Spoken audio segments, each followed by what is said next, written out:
Morning. সামনেই রয়েছে new Delhi rail station, তার ঠিক পাশেই এটা হচ্ছে পাহাড়গঞ্জ নিউ দিল্লি মার্কেট। এখান থেকে আপনার মার্কেটিং বা এখানে প্রচুর থাকার হোটেল আছে পরের পর, হোটেল গোল্ড, হোটেল আমান।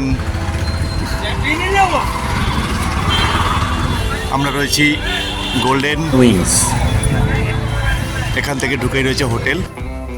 সুন্দর বিছানাপত্র যথেষ্ট ভালো, বাথরুম তার কন্ডিশনও খুবই ভালো। ভাড়া মাত্র 1350 আমাদের কাছে। এখন সবে সকাল 7:30, সব দোকান খুলতে শুরু করেছে একে একে।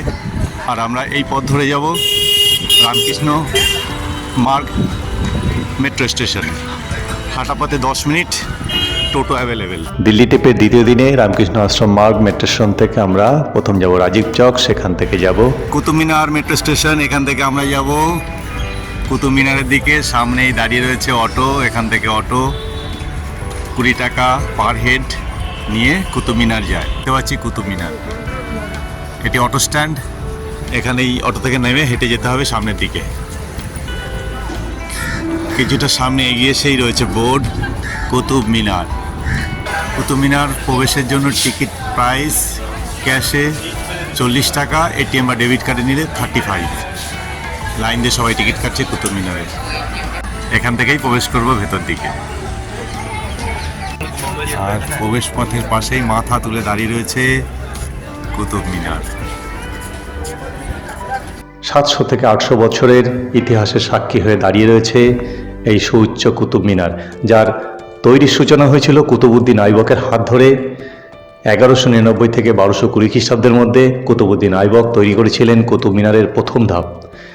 এর বহু পরের শামসুদ্দিন ইলতুৎমিশ সময়টা 1210 থেকে 1235 খ্রিস্টাব্দের মধ্যে তিনি তৈরি করেছিলেন কুতুব মিনারের দ্বিতীয়, তৃতীয় এবং চতুর্থ ধাপ।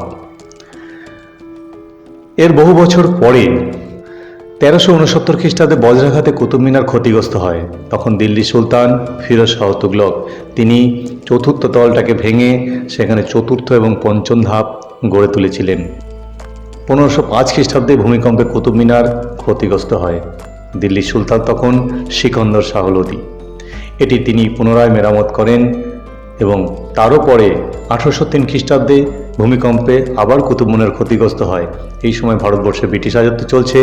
ব্রিটিশ মেজর রবার্ট স্মিথ 1828 খ্রিস্টাব্দে পঞ্চম তল রিপেয়ার করেন এবং তারপর ষষ্ঠ ধাপ তিনি তৈরি করেন। এইভাবে বর্তমান কুতুব মিনার এখনও দাঁড়িয়ে রয়েছে, বহু ইতিহাসের সাক্ষী হয়ে দাঁড়িয়ে রয়েছে। সুলতানের যুগের তৈরি যে সৌধগুলো, তার মধ্যে একটি সৌধই এখনও অক্ষত অবস্থায় রয়েছে। অসাধারণভাবে নকশা করা রয়েছে, ভীষণ সুন্দর। আলাদা কালারের পাথর দিয়ে পাশাপাশি একই সঙ্গে নকশা করে মূল তোরণ তৈরি হয়েছিল। বাইরে থেকে তার দৃশ্য,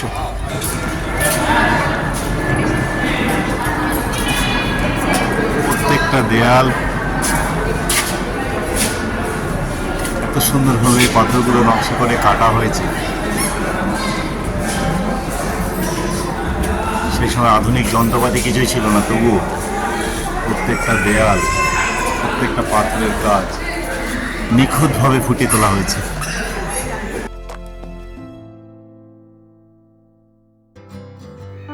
শুধুমাত্র কুতুব মিনার দেখার নয়, রয়েছে তার পাশে সুলতানি আমলের ধ্বংসাবশেষ। সেগুলি না দেখলেও অনেক কিছুই বাদ থেকে যাবে। আজ থেকে প্রায় 700 বছর আগে তখনকার সুলতানি শাসকেরা তাদের যে ক্ষমতা, দম্ভ, তার প্রতিপত্তি আজ ধ্বংসস্তূপে পরিণত হয়েছে। এখান থেকেই তারা এক সময় শাসন করেছে ভারতবর্ষের বিস্তীর্ণ অংশ। লুটপাট, ভারতবর্ষের বিভিন্ন মন্দির ধ্বংস, সমস্ত কাজগুলো তারা এখান থেকেই চালিয়েছে। আজ দীর্ঘ শতাব্দী অনেক ইতিহাস বহন করে ভগ্নপ্রায় দশায় দাঁড়িয়ে রয়েছে সেই সুলতানি যুগের ক্ষমতা এবং দম্ভের নিদর্শন এই রাজপ্রাসাদ বা অট্টালিকা, যা আজ পুরোপুরি ধ্বংসস্তূপে পরিণত।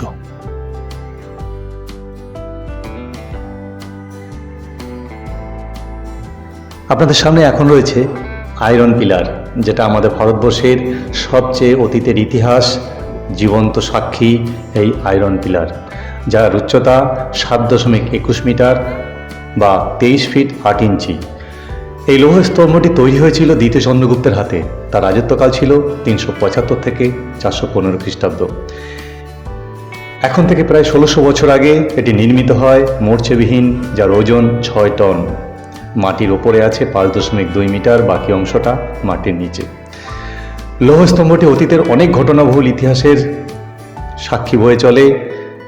এই লৌহস্তম্ভ এখন দিল্লিতে দেখছেন, কিন্তু এটা অ্যাকচুয়ালি ছিল উদয়গিরিতে। সুলতান ইলতুৎমিশ সেখান থেকে এটিকে তুলে এনে এই কুতুব মিনার পাশে স্থাপন করেছিলেন। আর দারুণ ক্ষমতা, প্রতিপত্তি আর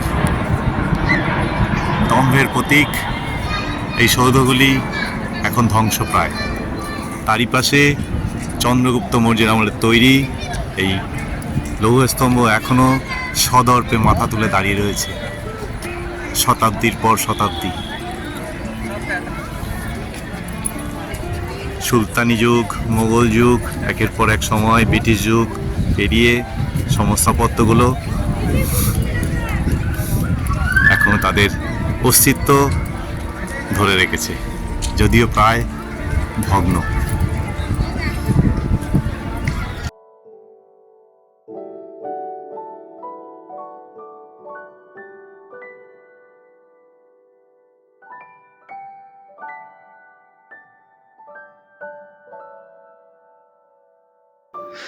অনেকটা সময় কাটালাম কুতুব মিনার এবং লৌহ স্তম্ভের কাছে অনেক স্মৃতি নিয়ে। এবার আমরা এগিয়ে যাব দিল্লির আরেকটি দর্শনীয় স্থান, lotus temple. Lotus temple entry গেটের সামনে দিয়ে আমরা ঢুকছি। ওই যে দূরে দেখা যাচ্ছে লোটাস টেম্পল। जिनके पास भी खाने का सामान है प्लीज आप लोग बाहर ही रखेंगे, खाने का सामान ले जाना मना है। पकड़िए मैम। এখানে ঢুকেই বাঁ দিকে পদ্ম ফুলের মতো পাপড়ি মেলে দাঁড়িয়ে রয়েছে লোটাস টেম্পল। প্রবেশ করব এখন সেই দিকেই। এর অন্যতম একটা গন্তব্য লোটাস টেম্পল বা পদ্ম ফুলের মতো দেখতে একটি মন্দির। এটি বাহাই সম্প্রদায়ের দ্বারা তৈরি। পৃথিবী জুড়ে এমন 7টা মন্দির আছে, তার অন্যতম একটা আমাদের এই দিল্লির লোটাস টেম্পল। এটি তৈরি হয়েছিল 1986 খ্রিস্টাব্দে। দেখতে এটি ফুটে ওঠা পদ্ম ফুলের মতো। এর উচ্চতা 34 মিটার এবং একসঙ্গে 1300 মানুষ এর ভেতরে বসতে পারে, এখানে নিজেকে উপলব্ধি করতে পারে। হাতে জুতোর ব্যাগ নিয়ে এগিয়ে যেতে হবে, সামনে জুতো জমা রাখা যাবে। গুটি গুটি পায়ে পৌঁছে গেলাম লোটাস টেম্পলের সামনে। যে কোনো সম্প্রদায়ের মানুষ এই লোটাস টেম্পলে আসতে পারে। বাহাই সম্প্রদায়ের মানুষ সব ধর্মকে সম্মান করে, সব ধর্মের মানুষকেই তারা আপন করে নেয়। এই মন্দিরের ভেতরে প্রবেশ করলে কথা বলা যাবে না, একদম চুপচাপ নীরবে নিজেকে ফিল করতে হবে। নীরবতার মধ্যে দিয়ে খুঁজতে হবে পবিত্রতার ভগবানের অবস্থান। এটাই বাহাই সম্প্রদায়ের উপাসনার একটা পদ্ধতি। ঘুরে ঘুরে উঠতে হবে সামনে দিয়ে। এখন আমি দাঁড়িয়ে রয়েছি লোটাস টেম্পল, দিল্লি।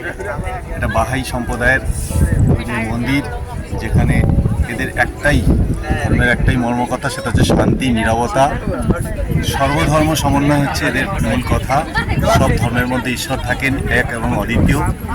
সেই মর্মবাণী নিয়েই চলছে এই বাহাই ধর্মের এই মন্দির এবং তাদের কর্মপদ্ধতি। কিছুক্ষণ তাদের কর্মপদ্ধতির মধ্যে আমরা এলাম, অনেকটা শান্তি, অনেকটা ভালো লাগা নিয়ে মন্দির থেকে বেরিয়ে এলাম।